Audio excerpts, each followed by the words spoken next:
But the reason hallucinogens are important is they relate to the topic of consciousness altering.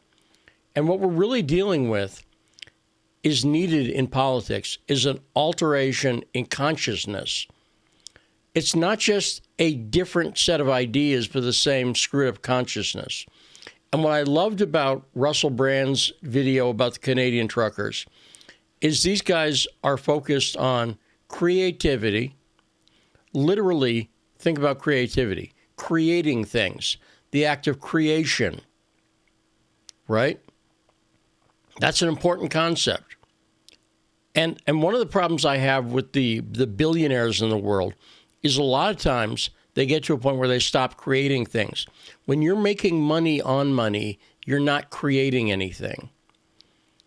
And they have open minds, and both Russell Brand and Joe Rogan have changed their positions on some issues over the years. Russell Brand comes from a left background. By the way, so do I. I used to write for Huffington Post, right? And then this consciousness altering that we're seeing. I like that Russell Brand pointed out the Canadian truckers. The convoy was a creative protest. It was nonviolent. Now, let me point out, we do have enemies, and they're billionaires and big governments and the deep state. And those enemies want to stop our creation, and they do it through lies. And they're very good at manipulation. If you look back at CIA programs like MK Ultra, I talked about this. Check out my Twitter feed from earlier. The propaganda techniques that the U.S. and the U.K., sorry, Russell, but the U.S. and the U.K. government have developed. LSD, we talked about that for a second. Did you know that at one point the CIA owned the world's entire supply of LSD? Did you know that? Go look it up. Did you know that people like Ken Kesey had their first LSD trips, courtesy of the U.S. government, who was giving it to universities like Stanford, places like that, and doing experiments, sometimes against the will. People like Whitey Bulger, the criminal and killer, was given acid every day when he was in prison without his knowledge. Go look that up. And what's interesting about LSD is the irony of one of the things to realize is the deep state's plans often haven't worked out.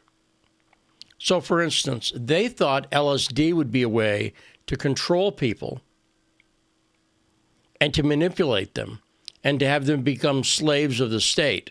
That's what they were looking for. Guess what? It didn't work. Kind of the opposite in a weird way. So, ironically, they created something. They set something loose on the world that would be ultimately, I think, potentially responsible for their downfall. Now, that's a cosmic irony that you've got to enjoy. And if not, go listen to some Jimi Hendrix or something like that. Are you experienced? Listen to the consciousness-altering music of bands like Hendrix or The Dead. Right, I'm a big Dead fan. Perhaps you can tell sometimes. But I've become more of a Dead fan and appreciate them more recently. And I really appreciate that Russell Brand and Joe Rogan did this with a good heart. So ask yourself, and again, I've been known to throw my glasses. It's happened, sure. But we're in the middle of a revolution. We all sense it, don't we? Don't you sense it? There's something going on in the world right now. And there are big forces that want to stop it and defeat it. But all they have on their side are lies. And I'll be talking about this in regards to Ukraine, not the trippy hippie stuff, probably. Although I've asked this question previously on Twitter. I said, if you could drop acid, and I named 4 people. One of them was Alex Jones. One of them was Joe Rogan. I may have said Russell Brand. These are all guys who I wouldn't mind taking mushrooms with any of those guys. And I know Alex a little bit.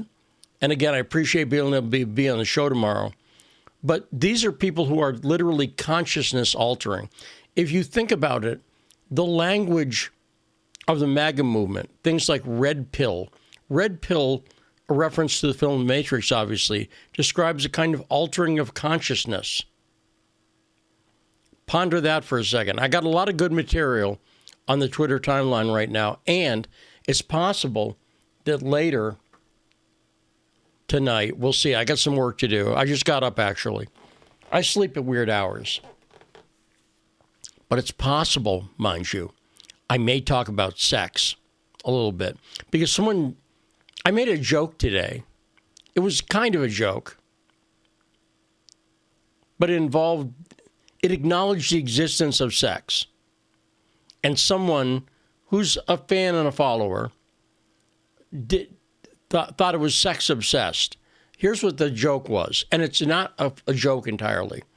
What I said was gender fluidity, that concept from the, transgender woke movement, the idea that gender is fluid, I said that's not true. I said try this experiment. Go into a bar at closing time and lower your standards as much as you want to. If you go home alone, even after doing that, you're a man. You're a male gendered person. If you go home with somebody, you're a female. And by the way, that's a joke that I believe is true. And you know who doesn't like this sometimes? Ladies. They don't like to acknowledge this. But any ladies, be honest. You could get laid at a bar at closing time if you wanted to. Gentlemen, that's not possible for you, right? You can say to yourself, I'm going to lower my standards. You could lower them as low as possible. You could find the loudest, worst personality, least attractive person in the bar and still not score with them. Ladies, you find that bad personality, unattractive guy, offer him the poozle. Go ahead, make an offer. He will take you up on it. Just watch. That's the difference. Now, that's not even getting explicit on sex. That's sort of making a humorous observation, which is what I did in a tweet. And they said, well, it's obsessed with sex. No, it's not. But because of that, I don't like to be told, even by my fans, especially by my fans, what to talk about. So I've been thinking about what they were saying and why they were uncomfortable with it. And so maybe later tonight, I'll do a late night Lee and we'll talk about sex a little bit and why I think it's important to talk about sex. Because I do. I think it's politically important to have a realistic discussion about, think of all the issues, the transgender stuff obviously relates to sex. A lot of the school board stuff relates to sex. And I'm broadly in agreement with it, but I think it's also, people need to be careful because you can go too far either way when it comes to sex, obviously.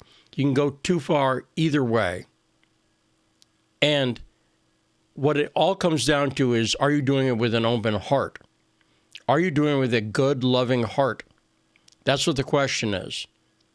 And that's a question we may take up later. Anyway, I want you to think about, if you've not watched what Russell Brand and Joe Rogan did, you'll see what I'm saying. These are guys with big hearts. And I think this could change the world, but you've got to be ready to open your heart a little bit as well. And you've got to be ready to go into things not using the same hatred and everything that we know exists and we're sick of. Anyway, I'd love your comments below. Unlike a lot of people out there who I don't think are honest, Posobiec and Cernovich and those guys, and Bannon, those guys aren't honest, and they'll never engage in discussion. I do. And so talk to me on Twitter. I'd love to hear from you. Anyway, love you guys. Talk to you later. Bye.